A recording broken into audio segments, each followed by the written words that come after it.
Kemudian perempuan itu pun melahirkan seorang anak lelaki, tetapi kedua matanya cacat sejer. Bayi itu suka tidur malam, siang, dan jarang bangun sejak kelahirannya.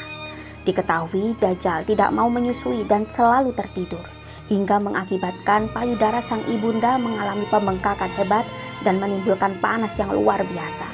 2 bulan kemudian akhirnya sang ibu Dajjal ini meninggal. Ayah Dajjal berpostur tinggi, gemuk, dan memiliki hidung seperti paruh burung. Sedangkan ibunya bergemuk pula, kedua tangannya panjang dan memiliki payudara yang besar. Anak itu sangat membahayakan dan selalu menyengsarakan kedua orang tuanya dan juga seluruh umat manusia.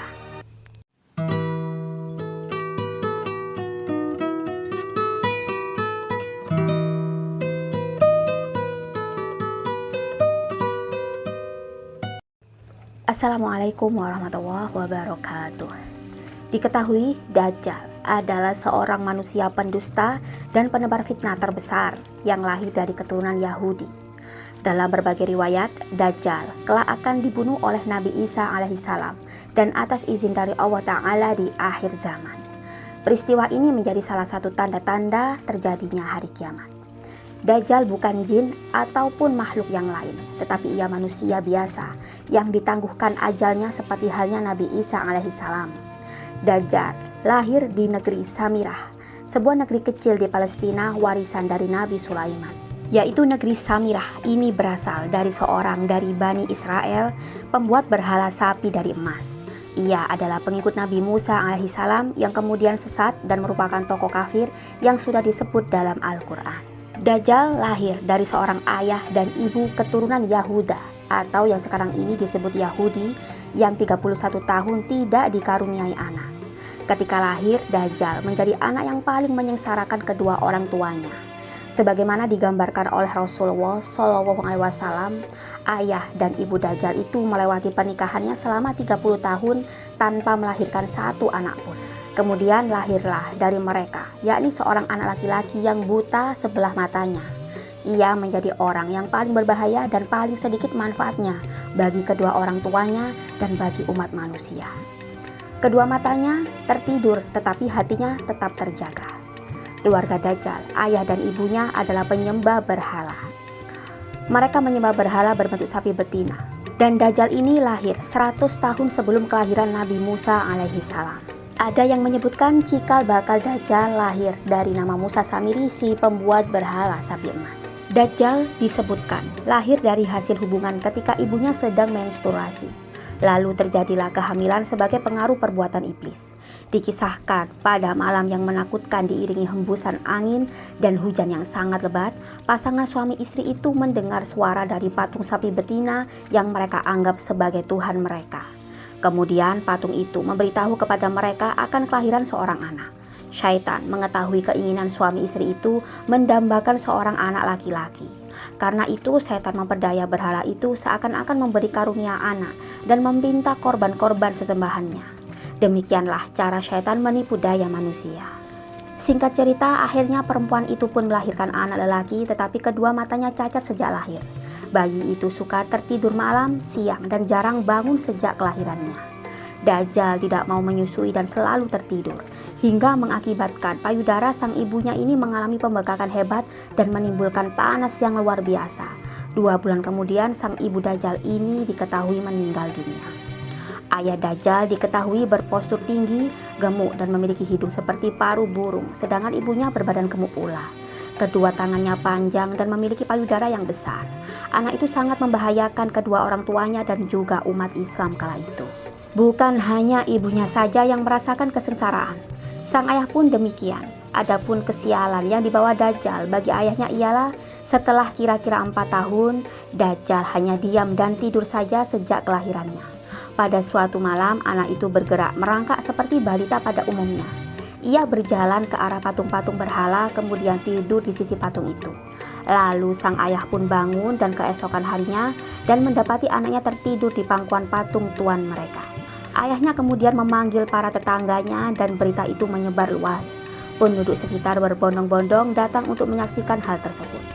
Kemudian hakim kota mendengar dan ingin memiliki anak itu yang dianggap dapat membawa keberkahan.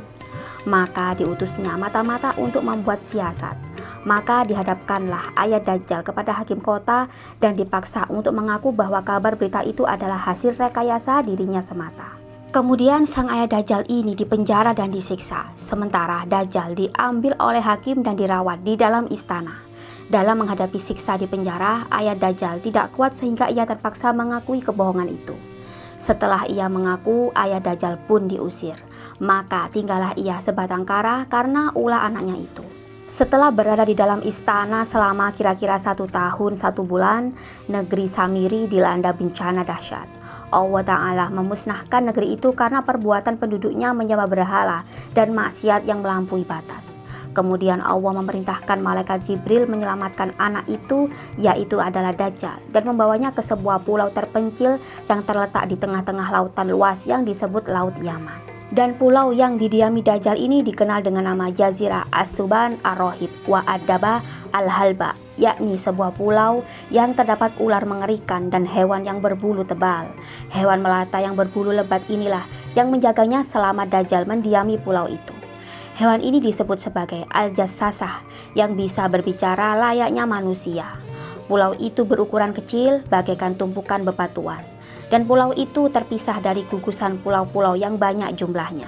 Dajjal sepanjang hari, sepanjang tahun selalu tidur layaknya penghuni gua.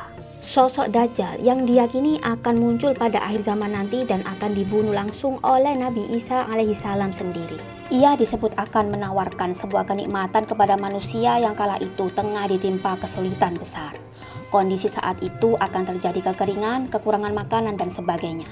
Pada waktu itulah Dajjal muncul untuk memberi sebuah kesenangan yang semu. Kesenangan palsu itu membuat banyak yang iman dan takwanya lemah dan menjadi tergiur dan jadi pengikut Dajjal. Peperangan antara kaum muslim yang dipimpin oleh Imam Mahdi dan Dajjal beserta pasukannya akan meletus. Namun itu semua tak akan bertahan lama, sebab Dajjal akan ditumpas oleh Nabi Isa alaihissalam yang Allah Subhanahu wa Ta'ala turunkan dan takdirkan untuk melawannya di akhir zaman. Sesuai dalam hadis dari An-Nawas bin Sam'an, Rasulullah Shallallahu Alaihi Wasallam bersabda, dalam situasi seperti itu Allah mengutus Isa bin Maryam. Dia turun di menara putih sebagian timur kota Damaskus dengan mengenakan pakaian yang dicelup za'faran sambil berpegangan pada sayap 2 orang malaikat. Jika dia menganggukkan kepalanya, ada air yang menetes. Dan jika dia mengangkat kepalanya, ada bola-bola air bening seperti permata menggelinding turun. Setiap orang kafir yang mencium bau nafasnya pasti mati, dan nafasnya mencapai jarak sejauh pandang matanya. Lalu dia memburu Dajjal hingga akhirnya dia menemukannya di Bab Lut. Di sana dia membunuhnya. Lalu Isa bin Maryam mendatangi sekelompok kaum yang telah dilindungi oleh Allah. Lalu dia mengusap wajah mereka dan memberitahu mereka tentang derajat mereka di syurga. Hadis riwayat Muslim. Telah tercatat dalam Al-Quran bahwa tidak ada yang bisa mengalahkan Dajjal kecuali Nabi Isa. Ketika turun ke bumi, Nabi Isa berkumpul dengan kaum mukminin melakukan sholat bersama, termasuk bersama Imam Mahdi. Putra Maryam ini kemudian memulai pengejarannya. Dajjal lalu kabur melarikan diri karena tahu ajalnya telah ada di depan mata. Saat tertangkap, Nabi Isa langsung membunuh Dajjal, si penyebar fitnah dan kerusakan. Kematian Dajjal ini akan menjadi kabar gembira yang luar biasa, sebab tewasnya Dajjal melahirkan keamanan dan kesejahteraan di muka bumi. Manusia akan kembali hidup damai dan tentram, bahkan sepanjang sejarah manusia. Saat itulah yang paling sejahtera di muka bumi. Tak ada sedikit pun pertikaian, permusuhan ataupun kejahatan. Dipimpin oleh Imam Mahdi, mereka hidup dalam kesejahteraan dan kedamaian. Adapun Nabi Isa wafat setelah menjalankan misinya, yaitu tugasnya membunuh Dajjal. Namun kedamaian itu konon hanya berlangsung selama 7 tahun. Ketika perhitungan telah usai, sebuah angin keluar dari arah Syam. Allah Subhanahu wa Ta'ala lalu mengutus angin sejuk itu untuk mewafatkan orang-orang yang beriman. Seluruh mukminin pun menemui ajal mereka. Yang tersisa di bumi hanyalah orang-orang kafir yang tidak memiliki keimanan sedikit pun di hati mereka.